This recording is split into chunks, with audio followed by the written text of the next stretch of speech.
जय जिनेंद्र बंधु, स्वागत है एक बार फिर आप सभी का आपके अपने YouTube चैनल सात्विक जीवन पर। बंधु, हम सभी जानते हैं पहला सुख निरोगी काया।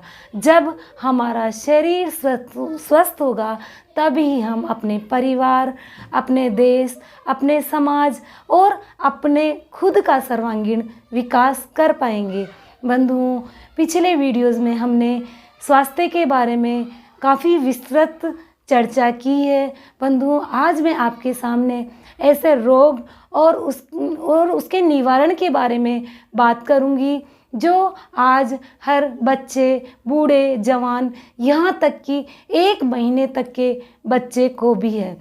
और इस रोग के कारण सिर के रोग, गले के रोग, हृदय के रोग, फेफड़ों के रोग, पेट के रोग, आंतों के रोग, गुर्दे के रोग, टांगों जैसे migraine, depression, thyroid, tonsil, BP, cholesterol, दमा, अस्थमा, गैस, एपस, डायबिटीज़, एसिडिटी, पाइल्स, पथरी, मेंसेस के रोग, अर्थराइटिस, जोड़ों के दर्द, कैंसर, टीबी आदि कई रोग इस बीमारी के कारण होते हैं। जी हाँ बंधुओं, ये बीमारी हमारे पेट से संबंधित बीमारी कब्ज है जो आज हर किसी को है। बंधुओं, हम सभी जानते हैं पेट साफ तो बीमारी माफ, और पेट बिगड़ा तो सब कुछ बिगड़ा। जैसे एक पेड़ की जड़ हरी भरी होने पर वह पेड़ बिल्कुल हरा भरा होता है, उसी तरह से हमारे शरीर की जड़ पेट है। अगर पेट हमारा सही रहेगा तो हमारे जीवन का सर्वांगीण विकास निश्चित रूप से होगा। बंधुओं, आज हम कब्ज क्या है, ये किस कारण से होता है और किस प्रकार केवल हम अपने आहार में चेंज करके इस बीमारी से पूर्णतया छुटकारा पाकर हमेशा निरोगी स्वस्थ रह सकते हैं। कब्ज क्या है, इसके बारे में जानेंगे। हम जो भोजन करते हैं उसके पाचन के पश्चात जो वेस्ट बनता है वह वेस्ट शरीर से सही मात्रा में नहीं निकलना, या फिर यूँ कहें शरीर में गंदगी का रुकना ही कब्ज है। और 80% कब्ज की बीमारी हमारे खान पान की गड़बड़ी के कारण होती है। आइए जानते हैं किस तरह का भोजन करने से हमको कब्ज होता है। कब्ज होता है चिपकने वाला भोजन जब हम करते हैं, जैसे ब्रेड, बिस्किट, पिज़्ज़ा, बर्गर या मैदे से बनी हुई किसी भी चीज़ का सेवन। देर से हजम होने वाला भोजन जैसे कचौरी, समोसा, पकौड़ी, पराठा या कोई भी तली हुई वस्तु। आंव पैदा करने वाला भोजन जैसे मिल्क प्रोडक्ट, चॉकलेट, बर्फ़ी का अधिक सेवन। मांसाहारी भोजन, नशीली वस्तुओं का सेवन जैसे चाय, कॉफ़ी, गुटखा, शराब आदि। जलन पैदा करने वाला भोजन जैसे नमक, शक्कर, गरम मसाला व मिर्च का अधिक सेवन। अपच पैदा करने वाला भोजन जैसे ठंडी लस्सी, बर्फ़ से बनी हुई वस्तुएं या फ्रिज की ठंडी वस्तुएं। केवल एसिडिक भोजन मीन्स जब भी हमें भूख लगती है, जब हम पका हुआ भोजन ही अगर ग्रहण करते हैं तो वह भी कब्ज का कारण है। इसका अगला कारण है एल्केलाइन भोजन। एल्केलाइन भोजन का हमारे शरीर में अभाव। एल्केलाइन भोजन होता है हमारी पके फल, कच्ची सब्जियां, अंकुरित अनाज आदि। इनका सेवन नहीं करने से भी कब्ज होता है, क्योंकि ये भोजन हमारे शरीर में रफ़े का काम करता है, एक झाड़ू का काम करता है। और ये भोजन अनकुक्ड नहीं अपितु सन कुक्ड है। ये तो हुई भोजन की बात। इसके अलावा जब हम बार बार भोजन करते हैं, बिना भूख के भोजन करते हैं, आवश्यकता से अधिक भोजन करते हैं, जल्दी में भोजन करते हैं, चिंता, दुख, गुस्से, तनाव में भोजन करते हैं, तब भी हमारे शरीर में टॉक्सिन बनते हैं, जिसके कारण खाया हुआ भोजन अच्छी तरह नहीं पचता और शरीर से बाहर नहीं निकलता। बंधुओं, आज हम कब्ज की बीमारी का पूर्णतया उपचार करने के लिए हम कुछ घरेलू प्राकृतिक औषधियाँ जो हमारे भोजन में ही शामिल है उनको ही शामिल करेंगे और कुछ हम घरेलू बाहरी उपचार देकर भी कब्ज को ठीक करेंगे।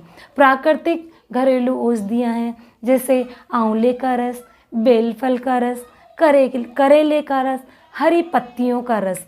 इनके रस का सेवन करने से कंप्लीटली कब्ज से हम मुक्त होते हैं। इसके अलावा हमने पेठे के रस की बात करी थी, ये भी हमारे पेट के लिए अमृत रस है।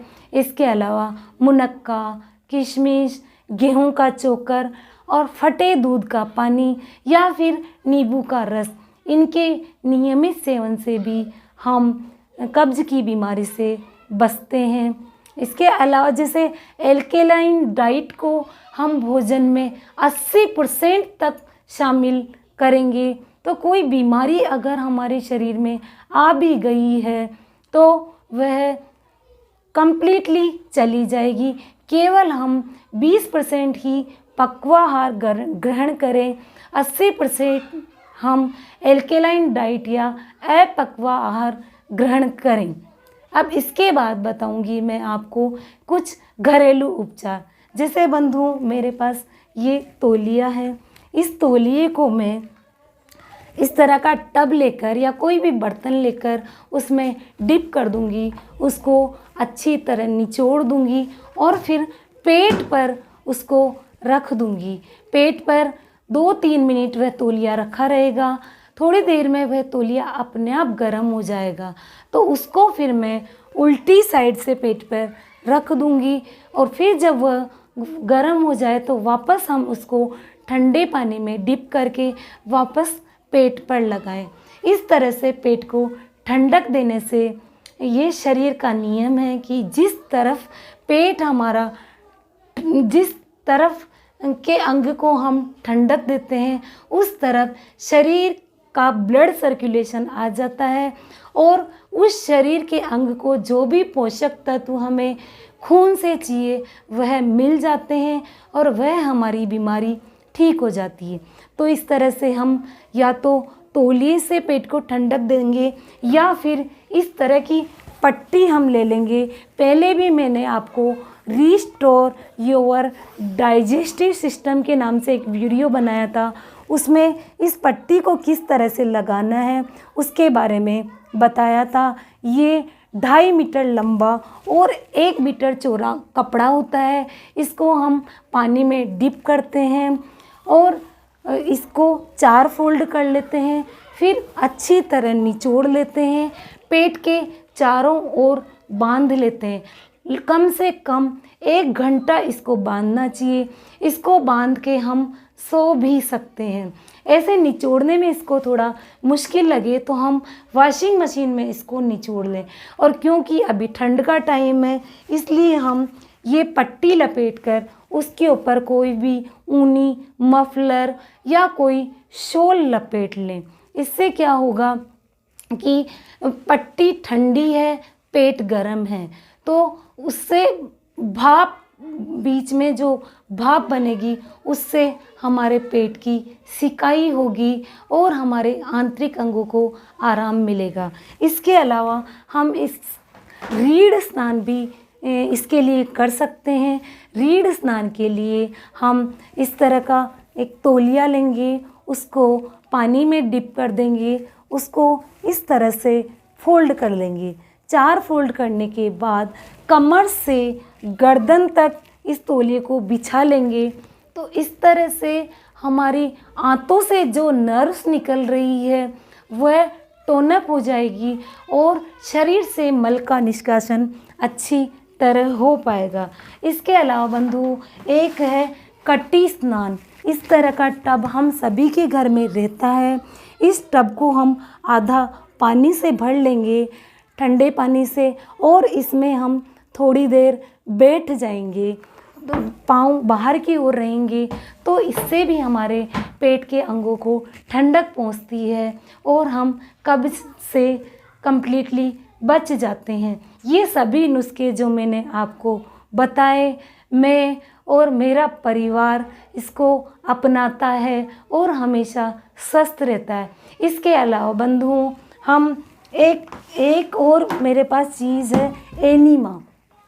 एनीमा, इसको लाइफ सेविंग उपकरण भी कहा जाता है। एनीमा एक ऐसी चीज़ है जो कहा जाता है, अगर बीमारी से कोई इंसान मर रहा हो और उसको अगर हम एनीमा दे दें तो वह थोड़े टाइम के लिए बच सकता है। कोई भी क्रोनिक डिजीज़ भी हो और उसको ये एनीमा दे दिया जाए तो 50% तक उसका रोग चला जाता है। एनीमा लेने में हमें कोई संकोच नहीं करना चाहिए। ये हमारी बड़ी आंत का कुल्ला है। बड़ी आंत में जो गंदगी फंसी हुई होती है, एनीमा लेने से वह निकल जाती है। और ये ठंडे पानी का एनीमा होता है, इसलिए इसको अहिंसक एनीमा कहा जाता है। इसकी हमारे शरीर को आदत नहीं पड़ती है और ये किसी भी तरह का नुकसान नहीं करता है। देखिए, इसको हम पानी से भर लेते हैं कप को, और ये पोर्शन जो नीचे वाला होता है उसको 4 इंच तक गुदाद्वार में लगाते हैं। 1 मिनट में ही पूरा पानी खाली हो जाता है और वह पानी हमारी आंतों में पहुंच जाता है। थोड़ी देर बाद वो अपने आप वेस्ट का सिक्रेशन हमारे द्वारा हो जाता है। तो बंधुओं, ये सब घरेलू उपचार हम अपनाएं।